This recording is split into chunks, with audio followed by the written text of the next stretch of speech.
வணக்கம் நண்பர்களே. இது எல்லோருக்கும் எளிய கர்நாடக சங்கீதம், சங்கராபரணத்தில் சரளி வரிசை. ஆன்லைன் வகுப்பில் எளிய முறையில் கீபோர்டில் கர்நாடக சங்கீதம் மற்றும் வெஸ்டர்ன் மியூசிக் கற்றுக்கொள்ள இந்த ஸ்க்ரீனில் காணப்படுகிற அலைபேசி எண்ணிற்கு தொடர்பு கொண்டு விவரங்களை தெரிந்து கொள்ளுங்கள். சங்கராபரணம் ராகத்தில் சரளி வரிசை பாடங்களை பார்த்து வருகிறோம். அந்த வரிசையில் இப்போது சரளி வரிசை பாடம் எண் 9 பாடத்தை எப்படி வாசிக்கலாம் என்பதை பார்க்கலாம். முதலில் ஒரு கட்டை சுருதியில் சங்கராபரணம் ராகத்தினுடைய சுரஸ்தானங்களை பார்க்கலாம். ஒரு கட்டை சுருதி என்பது 2 கருப்பு கட்டைகளுக்கு முன்பாக வருகின்ற வெள்ளை கட்டையாகும். இதற்கு ஈக்குவலான வெஸ்டர்ன் நோட் என்பது சி ஆகும். சி என்பது ஒரு கட்டை சுருதி. சஜ்ஜமம், சதுச்சுருதி ரிஷபம், அந்தரகாந்தாரம், சுத்தமதிமம், பஞ்சமம், சதுச்சுருதி தெய்வதம், காக்களி நிஷாதம், தாரஸ்தாயி சஜ்ஜமம்.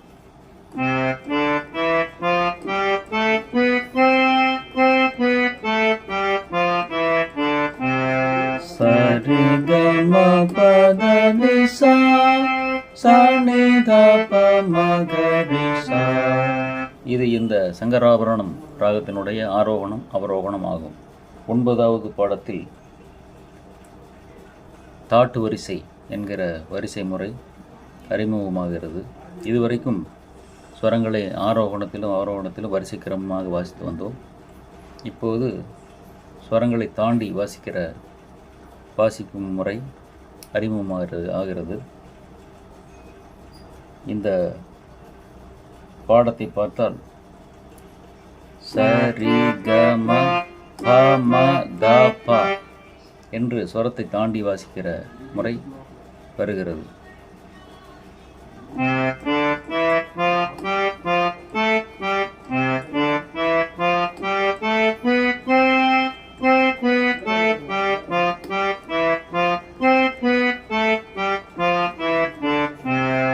தாளமில்லாமல் இந்த பாடத்தை வாசிக்கும்போது சரி கம பம தப சரி கம பத நிசா சனி தப மப கம சனி தப மகரிசா என்று வருகிறது. இந்த பாடத்தை இப்போது தாளத்தின் மீது வாசிக்கலாம். தாளத்தின் மீது வாசிப்பதென்றால் ஆதி தாளம் 8 அச்சரத்தில் இந்த பாடங்களை வாசிக்க வேண்டும். அதுவும் 3 காலங்களில். 3 காலம் என்பது முதற் காலம் ஒரு அச்சரத்திற்கு ஒரு சுரம் வீதமாக வாசிப்பது, 2ஆம் காலம் ஒரு அச்சரத்திற்கு 2 சுரமாக வாசிப்பது, 3ஆம் காலம் ஒரு அச்சரத்திற்கு 4 சுரமாக வாசிப்பது. இப்போது மெட்ரோனோம் தாளத்தினுடைய வேகம் டெம்போ 70 என்கிற அளவில் வைத்துக்கொண்டு அதன் மீது இந்த பாடத்தை முதல் காலம், 2ஆம் காலம், 3ஆம் காலம் என்று வரிசையாக வாசிக்கலாம். இப்போது முதல் காலம் சரளி வரிசை 70 என்கிற டெம்போ கொண்ட மெட்ரோனோம் தாளத்தின் மீது வாசிக்கலாம்.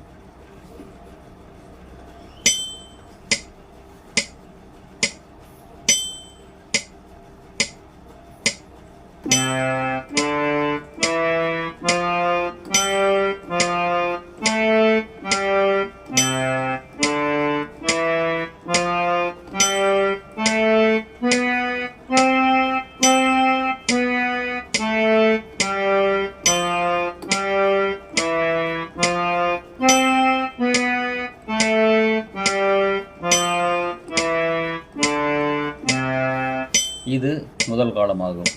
ஆதிதாளம் 8 அச்சரத்தில் கைத்தாளத்தில் இந்த பாடம் முதல் காலத்தில் எவ்வாறு வருகிறது என்பதை பார்க்கலாம்.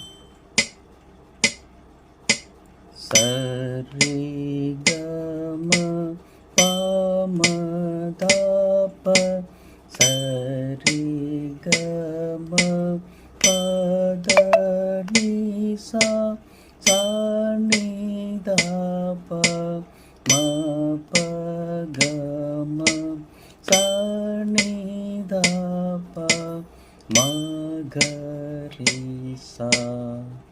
அடுத்து இரண்டாம் காலம் ஒரு அட்சரத்திற்கு 2 சுரங்களாக வாசிப்பது.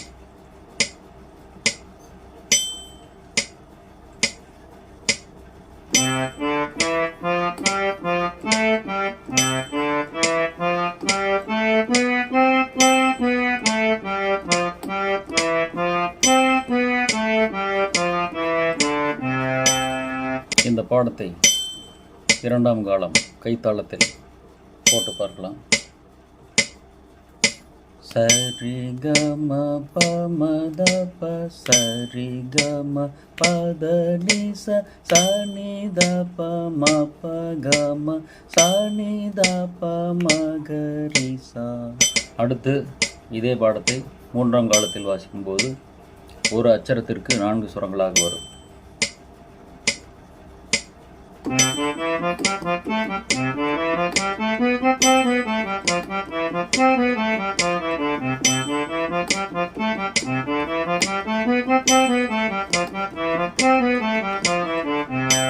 இந்த பாடம் மூன்றாம் காலம் கைத்தாளத்தில் எவ்வாறு வருகிறது என்பதை பார்க்கலாம். சரிகம பமத ப சரிகம பத நிச சனித ப ம ப கம சனித ப மகரிசா. அடுத்து இந்த 9வது பாடத்தை 3 காலங்களிலும் இடைவிடாமல், இடையில் நிறுத்தாமல் முதல் அச்சரம் தொடங்கி முடியும் வரை வாசித்து பார்க்கலாம்.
அடுத்து சங்கராபரணம் ராகத்தினுடைய 10வது சரளி வரிசை பாடத்தை பார்க்கலாம்.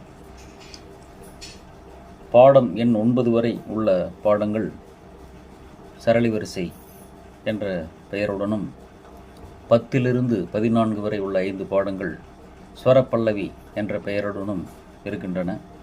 இந்த ஸ்வரப்பல்லவி என்று பெயர் வந்ததற்கு காரணம், இந்த வரிசையில் வருகின்ற பாடங்கள் எல்லாமே ஒரு பாடலினுடைய அங்கம் போலவே இருக்கும்.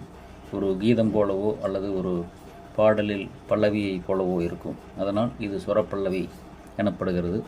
இதுவரை குரில் சுரங்களை மட்டுமே நாம் வாசித்து வந்தோம். இப்போது நெடில் சுரங்களை கலந்து எப்படி வாசிக்கிறது என்பது இந்த பாடத்தில் வருகிறது. குரில் என்பது ஒரு அட்சரம் அளவுள்ள ஸ்வரமாகும். ஒரு மாத்திரை என்றும் கூறலாம்.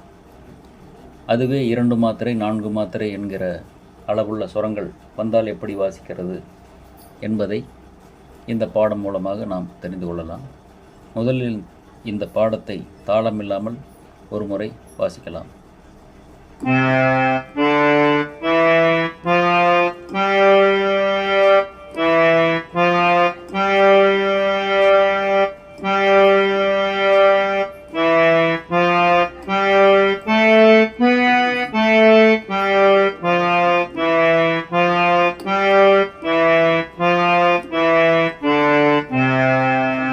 இந்த பாடத்தினுடைய ஸ்வரமைப்பை கவனித்தால் முதல் 4 சுரங்கள் ஒரு அச்சரம் அளவுள்ள 1 பீட் அளவுள்ள சுரங்களாக வருகின்றன. அடுத்து வரக்கூடிய பா என்கிற சுரம் 2 அச்சரம் உள்ள அச்சர அளவுள்ள சுரமாக வருகிறது. அதற்கு அடுத்து கம என்கிற 2 சுரங்கள் ஒவ்வொரு அச்சரமும். அதற்கு அடுத்து வருகின்ற வரிசையில் பா என்கிற 2 சுரங்கள் காணப்படுகின்றன. இந்த ஒரு பா என்கிற சுரம் 4 அச்சரம் அளவுள்ள சுரமாகும். 4 மாத்திரை அளவு காலத்தில் இந்த சுரத்தை வாசிக்க வேண்டும். அடுத்த பஞ்சமம் அதுவும் 4 மாத்திரை அளவுள்ள சுரமாக இருக்கிறது. அதற்கு அடுத்து வருகின்ற 2 வரிசையில் இருக்கிற சுரங்கள் எல்லாம் 1 மாத்திரை அளவுள்ள சுரங்களாக இருக்கின்றன. இதை வாசிக்கும்போது சரி கம பா கம பா பா கம பத நித பம கம ப கம கரிசா என்று வாசிக்க வேண்டும். இந்த பாடத்தை இப்போது 3 காலங்களில் எவ்வாறு வாசிக்கலாம் என்பதை பார்க்கலாம். முதற்காலம் ஒரு அட்சரத்திற்கு ஒரு சுரமாக மெட்ரோனோம் 70 என்கிற அளவில் வைத்துக்கொண்டு வாசிக்கலாம்.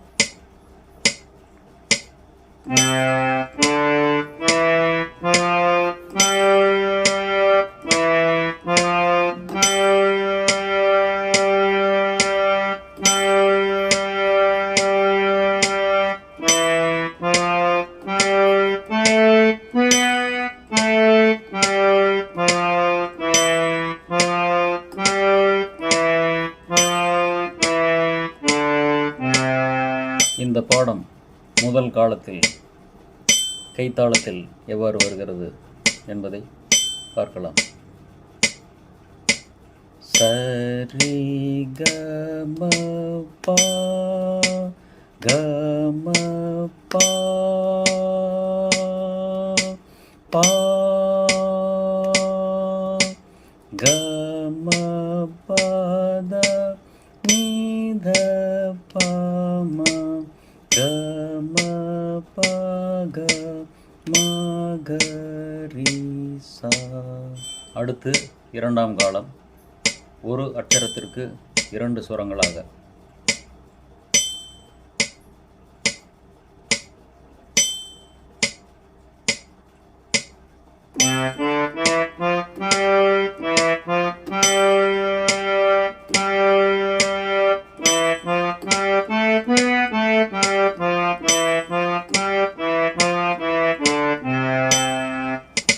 இந்த பாடம் 2ஆம் காலம் கைத்தாளத்தில் எவ்வாறு வருகிறது என்பதை பார்க்கலாம். சரி கம பா கம பா பா கம பத நித பம கம பக மகரிசா. அடுத்து இதே பாடம் 3ஆவது காலம் ஒரு அட்சரத்திற்கு 4 சுரங்களாக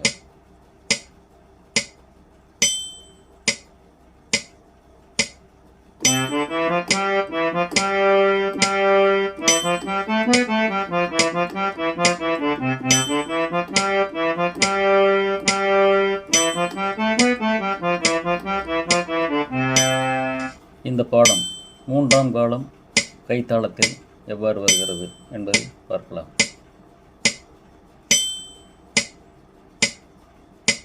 சரி கம பா கம பா பா கம பத நித பம கம பக மகரிச சரி கம பா கம பா பா கம பத நித பம கம பக மகரிச.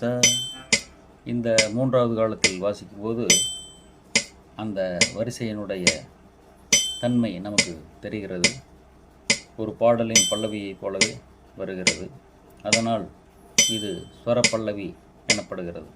அடுத்து இதே சங்கராபரணம் ராகத்தில் சரளி வரிசை எண் 11 பாடத்தை வாசிக்கலாம். இதற்கு முந்தைய பாடம் கீழே சட்ஜமத்திலிருந்து தொடங்கி வருமாறு அமைந்திருந்தது.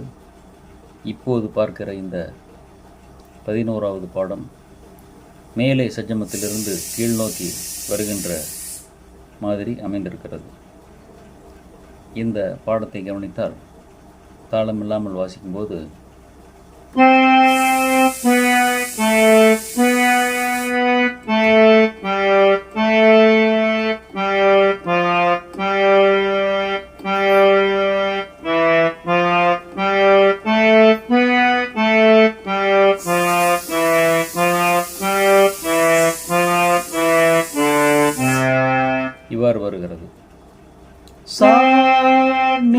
த நீ த ப த ப ம ப ப க ம ப த நீ த ப ம க ம ப க ம க ரி சா. இந்த பாடத்தை தாளத்தில் முதற் காலத்தில் வாசிக்கலாம். 70 என்கிற மெட்ரோனோம் தாளத்தின் மீது.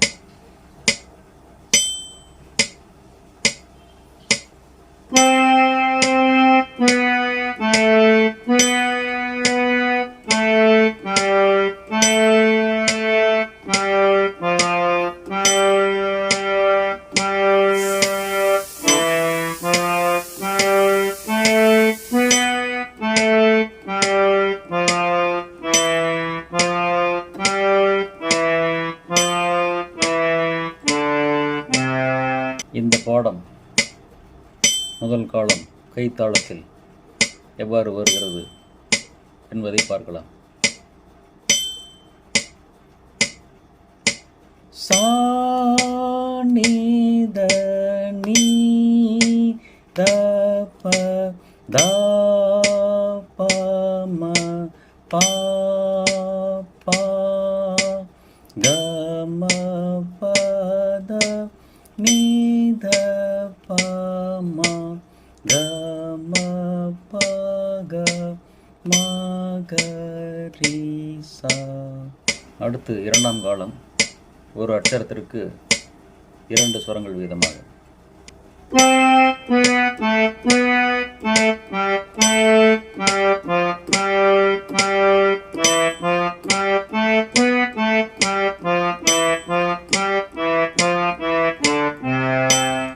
இந்த பாடம் இரண்டாம் காலம் கைத்தாளத்தில் எவ்வாறு வருகிறது என்பதை பாருங்கள். சா நீ த நீ த ப த ப ம ப ப க ம ப த நீ த ப ம க ம ப க ம க ரி சா. அடுத்து மூன்றாவது காலம் ஒரு அட்சரத்திற்கு 4 ஸ்வரங்கள் வீதமாக.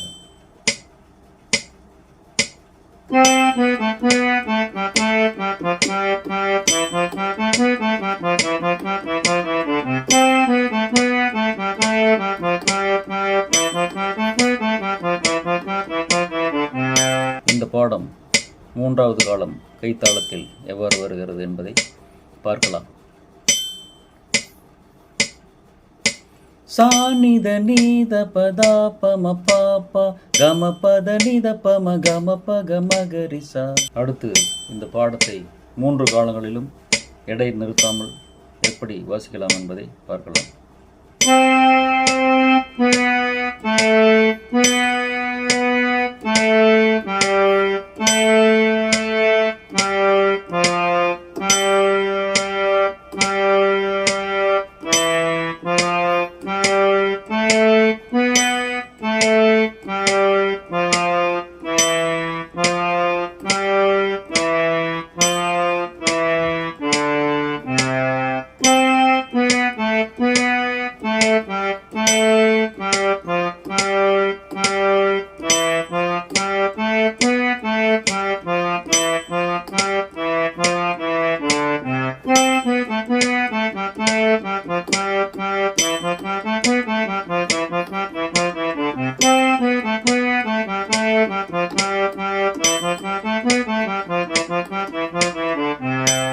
சரளி வரிசையில் இன்னும் 3 பாடங்கள் இருக்கின்றன.